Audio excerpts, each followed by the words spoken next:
मित्रों नमस्कार, जय विश्वनाथ। आज की यह वीडियो दीपावली के संबंध में है। बहुत से लोगों का फोन आ रहा है। लोग यह जानने के लिए उत्सुक हैं कि इस वर्ष दीपावली कब मनाई जाए। पूरे सोशल साइट्स पर दीपावली ट्रेंडिंग में चल रही है। तरह तरह की भ्रांतियां व्याप्त हैं। बहुत सारे धर्मशास्त्र के प्रमाण भी दिए जा रहे हैं। लोग अपनी तरह से लोगों को यह समझाने में लगे हुए हैं कि दीपावली 31 अक्टूबर को मनाएं या 1 नवंबर को मनाएं। काफी तर्क वितर्क हो रहा है। सबसे बड़ी समस्या कर्मकांडी ब्राह्मणों के लिए है। सब लोग तो पंचांग निर्माण करते नहीं। जो पंचांग करता है उनका कार्य पंचांग निर्माण का है, और उस पंचांग को ज्यादातर कर्मकांडी ब्राह्मण देखते हैं। पूरे वर्ष भर उस पंचांग के द्वारा अपने जजमानों, अपने सगे संबंधियों, अपने इष्ट मित्रों, आसपास जुड़े हुए लोगों को तिथि व्रत आदि उस पंचांग से बताते हैं। वे कभी इस पर ज्यादा विचार करने की कोशिश भी नहीं करते कि यह पंचांग गलत है, इसका गणित गलत है, या किस सिद्धांत से बना हुआ है। यह विचार ज्यादातर कर्मकांडी नहीं करते। वर्तमान समय में हम ज्यादातर यह देख रहे हैं कि जितने भी व्रत त्योहार पड़ते हैं वे सब लगभग 2 दिन पड़ रहे हैं, और सब में इसी तरह के तर्क वितर्क होते रहते हैं। इसके विषय में कुछ बातें कहना चाहता हूं। ना तो मैं किसी पंचांगकर्ता पर आक्षेप कर रहा हूं और ना ही किसी विद्वान की बात का खंडन करना चाहता हूं। कर्मकांड क्षेत्र से जुड़ा हुआ हूं तो कुछ बातें दीपावली के संबंध में कहना चाहता हूं। जिन लोगों को ठीक लगे वह इसे मान सकते हैं, और जिन्हें ठीक न लगे वह इसे बिल्कुल न माने। एक बात यह भी है कि लोग सिर्फ इसी में व्यस्त हैं, पूछने में व्यस्त हैं, लिखने में व्यस्त हैं कि दीपावली किस तारीख को है। किसी की भी आस्था इस बात में नहीं है कि दीपावली वास्तव में मनाना कैसे चाहिए, कब मनाना चाहिए, दीपावली के दिन क्या क्या कार्य करने चाहिए। इन सब बातों में ज्यादातर लोगों की रुचि नहीं है, क्योंकि त्योहार जो हैं आजकल वे भी मॉडर्न हो गए हैं। लोग उसे भी फैशन की तरह मनाने लगे हैं। जितने व्रत के विधान हैं, जो कथाएं हैं, जो व्रत की विधि है, उसको कोई फॉलो नहीं करना चाहता। उसमें उन्हें दिक्कत महसूस होती है, कठिनता महसूस होती है। आजकल जो व्रत त्योहार हैं ज्यादातर लोग अपने रुचि के अनुसार मनाने लगे हैं। अभी करवा चौथ बीती है, उसे लोग फिल्मों की तरह मना रहे हैं। किसी की रुचि यह नहीं है कि करवा चौथ व्रत करने की क्या विधि है, कैसे व्रत को करना चाहिए, इसमें किसकी पूजा होती है, किस तरह से चंद्रमा को अर्घ्यदान दिया जाता है, क्या विधान है। लेकिन फिल्मों से उन्होंने सीख लिया कि चलनी से और उसमें दिया रख करके चंद्रमा को देखना है, अपने पति को देखना है, फिर पति के हाथ से तुरंत पानी पीना है। यह सारा कुछ फिल्मों ने सिखा दिया। हमारे कर्मकांडी ब्राह्मण, पंडित, पुरोहित, इस विषय में सब फेल हैं। अगर हम कहें कि यह गलत है तो लोग चार बात हमें ही सुना देंगे। हम जो बताएंगे उसे लोग कहेंगे कि यह ढकोसला है। आप शास्त्र विधि की बात करेंगे तो उसे लोग मानेंगे नहीं, क्योंकि उसमें उनकी रुचि नहीं है। तो व्रत त्योहार रुचि के अनुसार लोग मनाने लगे हैं। करवा चौथ पर तो हमने ऐसी स्थिति देखी, इतनी रील्स बनी है जिसमें कहीं न कहीं सभी हिंदू लोग ही अपने इस पवित्र त्योहार का मजाक उड़ा रहे हैं। तरह तरह की वीडियो बना रहे हैं, तरह तरह की पोस्ट कर रहे हैं। आखिर इससे किसकी हानि हो रही है? निश्चित रूप से हम अपने ही ऊपर आक्षेप कर रहे हैं, अपने ही व्रत त्योहारों को गर्त में ले जाने का कार्य कर रहे हैं। हमारे यहाँ कोई रोक टोक नहीं है। जो रोकेगा उसकी लोग सुनेंगे नहीं, उसे लोग गाली देंगे। सोशल साइट्स पर तो किसी को कोई भी गाली दे सकता है, बिल्कुल छूट है, जरा सा भी कोई लिहाज नहीं है। तो यह वीडियो मात्र उन लोगों के लिए है जो शास्त्रीय वचन को मानते हैं, शास्त्र विधान से कार्यों को करते हैं। तो आइए हम लोग देखते हैं कि दीपावली हमें किस दिन मनाना चाहिए, क्या वचन प्राप्त होता है। काशी के पंचांगों की बात करें तो काशी से भी जितने पंचांग निकलते हैं उनमें आधे पंचांगों में 1 नवंबर को दीपावली बताई जा रही है, आधे पंचांगों में 31 अक्टूबर को दीपावली बताई जा रही है। पूरे देश की ही हम क्या बात करें, केवल काशी के अंदर ही इसमें मतभेद है। तो यह बात तो यहीं खत्म हो जाती है कि सूर्योदय सूर्यास्त में अंतर की वजह से इसमें मतभेद उपस्थित हुआ है। बहुत से पंचांग जो अन्य जगहों से निकलते हैं, जयपुर से, राजस्थान के अन्य क्षेत्रों से, उत्तराखंड से, मिथिला क्षेत्र से, महाराष्ट्र इत्यादि से, उनमें भी कहीं कहीं 31 अक्टूबर को दीपावली बताई जा रही है और किसी किसी में 1 नवंबर को दीपावली बतलाई जा रही है।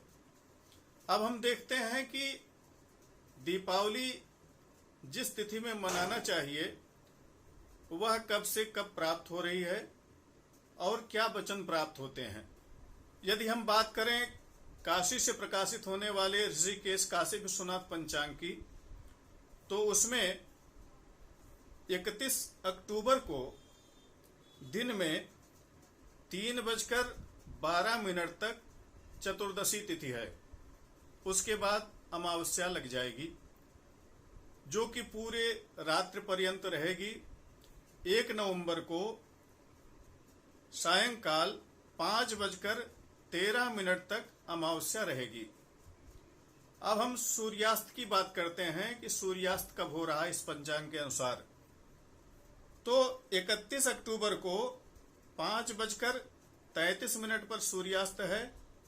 1 नवंबर को 5:32 पर सूर्यास्त हो रहा है। इस तरह से 31 अक्टूबर को तो पूरा सायंकाल, प्रदोष काल, रजनी काल, निशीथ काल, पूरी रात भर अमावस्या मिल रही है। लेकिन 1 नवंबर को मात्र 19 मिनट, कहीं कहीं अन्य जगहों के पंचांगों में 23 मिनट, कहीं 30 मिनट तक 1 नवंबर को अमावस्या प्राप्त हो रही है। अब जो शास्त्र वचन, धर्मशास्त्र इत्यादि की बातें लोग कह रहे हैं, जो धर्मशास्त्र में कहा गया, जो निर्णय सिंधु में कहा गया, उसके वचन को लोग बतला रहे हैं और तरह तरह की बातें सिद्ध करते हैं। आइए देखते हैं कि उसमें क्या कहा गया है। सबसे पहले जो स्कंद पुराण का वाक्य है उसकी चर्चा हम करते हैं। लिखा गया है, दंडैक रजनी योगे दर्शा स्यात्तु परे हनि तदा विहाय पूर्वे द्युः परे सुख रात्रि के। यह वचन स्कंद पुराण में कहा गया है। इसी वचन को निर्णय सिंधु इत्यादि में दिया गया है। इसका क्या मतलब होता है, आइए हम समझते हैं। अब यहां पर कहा गया है दंडैक रजनी योगे, एक दंड रजनी का योग हो। रजनी काल के विषय में हमें समझना चाहिए, उसके बाद तब हमें इसका अर्थ करना चाहिए। 8 प्रहर जो बतलाए गए हैं और काल की जो गणना है उसमें सायंकाल जब सूर्यास्त हो जाता है उसके बाद प्रदोष काल शुरू होता है। प्रदोष काल के बाद रजनी काल शुरू होता है। रजनी काल के बाद निशीथ काल शुरू होता है। तो प्रदोष बीतने के बाद रजनी काल शुरू होता है और यहां कहा गया है दंडैक रजनी योगे, एक दंड जब रजनी का योग प्राप्त हो अमावस्या में, वो भी कैसी अमावस्या हो, दर्श अमावस्या हो। अमावस्या भी कई प्रकार की हैं, कुहू है, सिनी वाली है, दर्श है, सबका विधान है। बहुत ज्यादा हम इसमें चर्चा लंबी करेंगे तो वीडियो काफी बड़ी होगी, इसलिए मोटी मोटी बातें हम यहां जानना चाहेंगे। तो यह जो कहा गया कि यदि एक दंड भी रजनी का योग प्राप्त हो रहा हो अमावस्या में, तो उसी दिन दीपावली मनानी चाहिए। तो क्या एक दंड रजनी का योग अमावस्या में 1 नवंबर को प्राप्त हो रहा है? इसको आप लोग देख सकते हैं। आगे देखते हैं, दूसरा वचन जो प्राप्त हो रहा है उसमें कहा गया है अथास्विनामावास्यायाम प्रातरभ्यंग प्रदोषे दीपदान लक्ष्मी पूजनादि विहितम तत्र सूर्योदयम व्याप्यास्योत्तरम घटिकाधिक रात्रि व्यापिनी दर्शे सति न संदेह। यह दूसरा वचन है। इसका क्या है अर्थ? आश्विन की अमावस्या।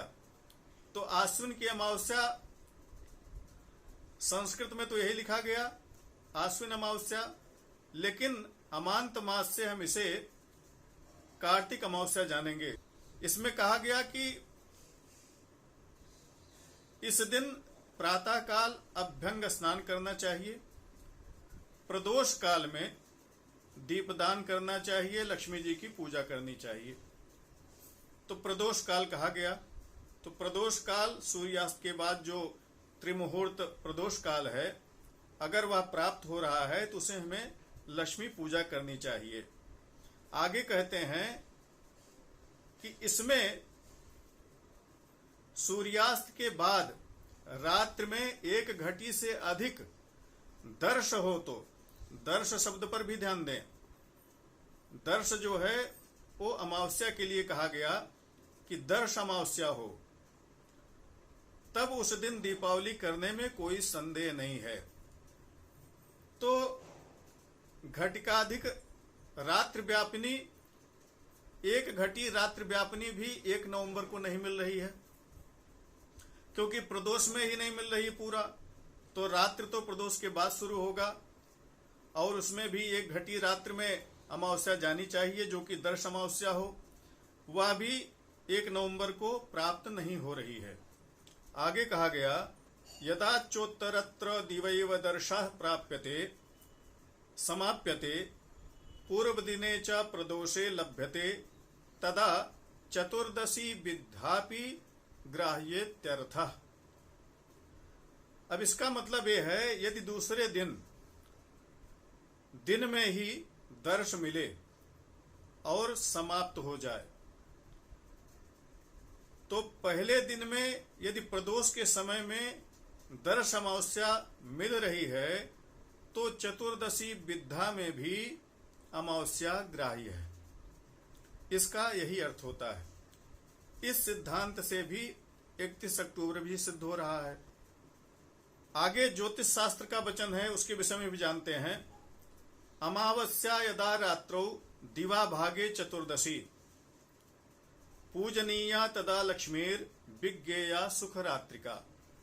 सीधे सीधे इसका अर्थ स्पष्ट है कि रात्रि में अमावस्या हो और दिन में यदि चतुर्दशी हो तो भी उसी रात्रि में लक्ष्मी पूजा करनी चाहिए। इसे सुख रात्रि कहते हैं। अगर हम ऐसा देखेंगे तो भी यह 31 अक्टूबर को ही घटित हो रहा है। अब इसमें दो बातें विचार करने की है। 31 अक्टूबर को प्रदोष काल में अमावस्या प्राप्त हो रही है, रजनी काल में अमावस्या प्राप्त हो रही है, निशीथ काल में अमावस्या प्राप्त हो रही है।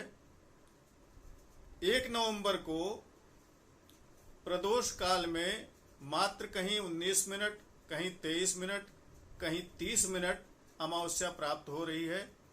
पूरे प्रदोष भर में भी नहीं है, रजनी का स्पर्श नहीं है, निशीथ में है ही नहीं, और प्रतिपदा का संयोग भी है।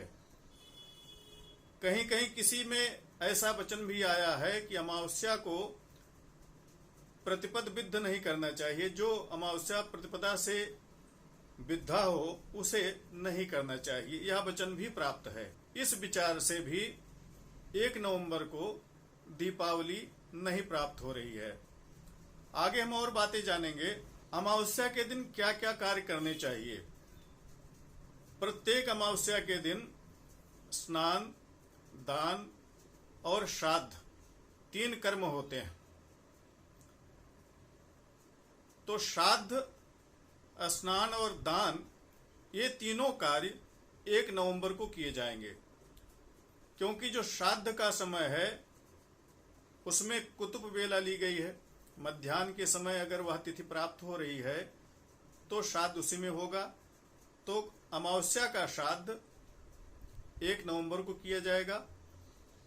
उसी दिन साभ्यंग स्नान होगा, उसी दिन अमावस्या का दान इत्यादि किया जाएगा। तो 1 नवंबर को स्नान, दान और श्राद्ध ये 3 कार्य किए जाएंगे। लेकिन जो दीपावली की पूजा है उसे 31 अक्टूबर को ही करना चाहिए,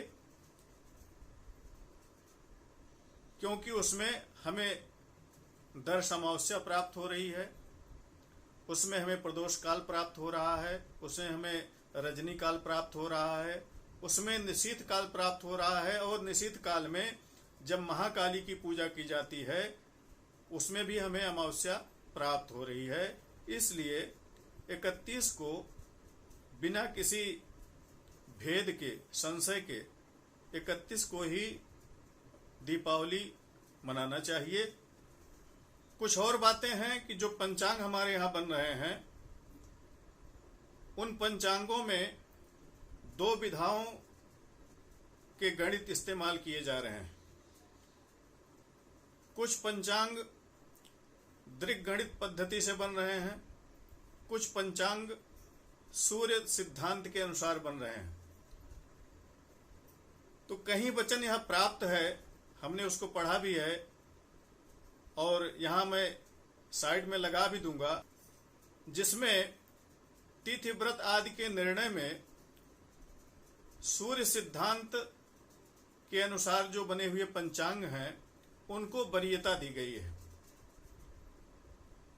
तो जब हम व्रत इत्यादि करते हैं, तिथि का विचार करते हैं, तो उसे हमें सूर्य सिद्धांत के अनुसार जो बने हुए पंचांग हैं उनकी बातों को ग्रहण करना चाहिए, ऐसा इसमें विचार किया गया है।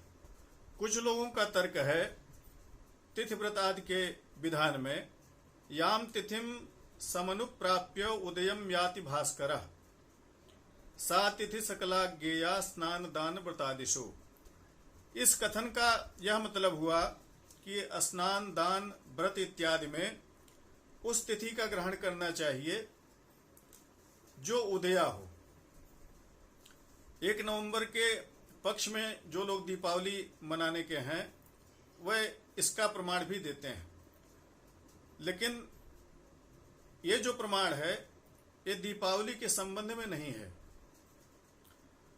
क्योंकि तिथि व्रत जो पर्व हैं उसमें बहुत से जो व्रत हैं वह तरह तरह से पढ़ते हैं, जिसमें उदया तिथि न भी रहे तो भी होते हैं।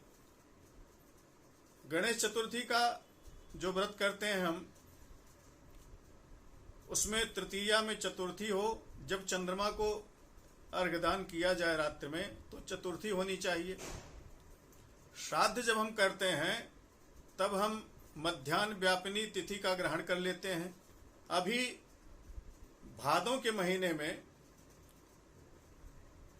भादों शुक्ल पक्ष अष्टमी से भगवती महालक्ष्मी का 16 दिवसीय व्रत शुरू होता है, जो कि आश्विन मास के कृष्ण पक्ष की अष्टमी को समाप्त होता है। उसमें वह अष्टमी व्रत ग्रहण में लिया गया है जो ज्येष्ठा नक्षत्र से युक्त हो और जिस अष्टमी में चंद्रोदय हो रहा हो। अगर अष्टमी दिन में किसी भी समय लग जा रही हो, लेकिन रात्र में उसे रहना चाहिए, रात्र में जब चंद्रमा का उदय हो तब अष्टमी होना चाहिए, तब व्रत का आरंभ होगा। और रात्र में अष्टमी में जब चंद्र निकलेगा, उसी दिन उस व्रत का समापन होगा। तो अलग अलग तरह के व्रतों में, पर्वों में अलग अलग प्रकार की मान्यताएं हैं और यह सब बहुत ही गूढ़ विषय है। इसके विषय में तर्क ना करके हमें जो शास्त्र विधा से बतलाया जाए उसे मानना चाहिए। तो अंत में मैं यह कहना चाहूँगा कि जो भी हमारे इष्ट मित्रगण हैं, वे सब 31 अक्टूबर को दीपावली मनाएं। और चूंकि हमें इसी दिन प्राप्त हो रही है, जो निर्णय भी मिल रहे हैं, जो शास्त्र वाक्य मिल रहे हैं, वह भी 31 अक्टूबर के पक्ष में हैं। तो बिना संशय के 31 अक्टूबर को आप दीपावली मना सकते हैं। तो आइए सारे मुहूर्तों पर ध्यान दे लें कि कब हम धनतेरस मनाएंगे, कब नरक चतुर्दशी रूप चौदस करेंगे, कब दीपावली मनाएंगे, कब गोवर्धन पूजा, भैया दूज इत्यादि मनाएंगे। आइए सबके बारे में हम जान लेते हैं। 29 अक्टूबर को प्रदोष का व्रत होगा और इसी दिन धन त्रयोदशी का व्रत किया जाएगा। भगवान धन्वंतरी की पूजा होगी। तो जो लोग धनतेरस का व्रत करते हैं वह लोग 29 को करेंगे। धन त्रयोदशी का क्या विधान है, कैसे व्रत करना चाहिए, इस दिन क्या क्या कार्य करने चाहिए, वह सब आप हमारे YouTube चैनल पर देख सकते हैं। सब कुछ हमने दिया हुआ है। और इस दिन सायंकाल अपमृत्यु के निवारण के लिए चौमुखा दीपक घर से बाहर यमराज के निमित्त जलाना चाहिए। 30 अक्टूबर को मास शिवरात्रि का व्रत होगा और सायंकाल मेष लग्न में हनुमान जी का जन्मोत्सव मनाया जाएगा। काल भेद से हनुमान जी का जन्म इसी कार्तिक चतुर्दशी के दिन हुआ था। तो इस दिन सायंकाल हनुमान जी का जन्म होगा। नरक चतुर्दशी मनाई जाएगी, कहीं कहीं रूप चौदस के रूप में इसे मनाते हैं। और इस दिन से यम पंचक का प्रारंभ हो जाएगा। तो इस दिन भी चौमुखा दीपक यमराज के लिए घर से बाहर जलाना चाहिए। 31 अक्टूबर को सायंकाल प्रदोष काल में दीपदान किया जाएगा। भगवती महालक्ष्मी की पूजा होगी, लक्ष्मी इंद्र कुबेर आदि की पूजा होगी। और प्रातः काल इस दिन यमराज के निमित्त तर्पण करना चाहिए। हनुमान जी का इस दिन प्रातः काल दर्शन पूजन करना चाहिए। सायंकाल देव मंदिरों में दीपदान करना चाहिए। ये सारे कार्य हम 31 अक्टूबर को करेंगे। और रात्र के अंत में भोर के समय में दरिद्र निस्तारण किया जाएगा। 1 नवंबर को स्नान दान तथा श्राद्ध की अमावस्या रहेगी। इस दिन अगर आपको श्राद्ध करना है, तीर्थ में स्नान करना है, दान करना है, तो आपको 1 नवंबर को करना चाहिए। 2 नवंबर को काशी से अन्यत्र गोवर्धन पूजा की जाएगी और अन्नकूट मनाया जाएगा। इस दिन सायंकाल गोक्रीडन होगा, मार्गपाली बंधन किया जाएगा, द्युत क्रीड़ा होगी। 3 नवंबर को काशी में गोवर्धन पूजा की जाएगी और इसी दिन सभी जगहों पर यमद्वितीया अर्थात भैया दूज मनाया जाएगा। इस दिन बहन के घर भाई को जाना चाहिए, बहन की पूजा करनी चाहिए, वहां भोजन करना चाहिए और वस्त्रादि से अपनी बहन की पूजा करनी चाहिए। चित्रगुप्त के सहित यमराज की इस दिन पूजा करनी चाहिए। यमुना नदी में स्नान करना चाहिए, यमुना जी की पूजा करनी चाहिए। तो ये सारे कार्य जो यम पंचक के हैं ये 5-6 दिन चलते रहेंगे। उसके बाद फिर से वैनायकी, गणेश चतुर्थी, डाला छठ इत्यादि आ जाएगी। तो व्रतों के विषय में सारी जानकारी हमारे YouTube चैनल पर उपलब्ध है। आप वहां से जाकर के पूरे कार्तिक महीने के व्रत पर्व के बारे में जान सकते हैं। आप हमारे व्हाट्सएप चैनल से भी जुड़ सकते हैं, इंस्टाग्राम पर जुड़ सकते हैं। अगर हमारे वचन से किसी को कोई आपत्ति हो, किसी को कोई ठेस पहुंची हो तो कृपया क्षमा करेंगे। इसी के साथ इस वीडियो का समापन करते हैं। नमस्कार, जय विश्वनाथ।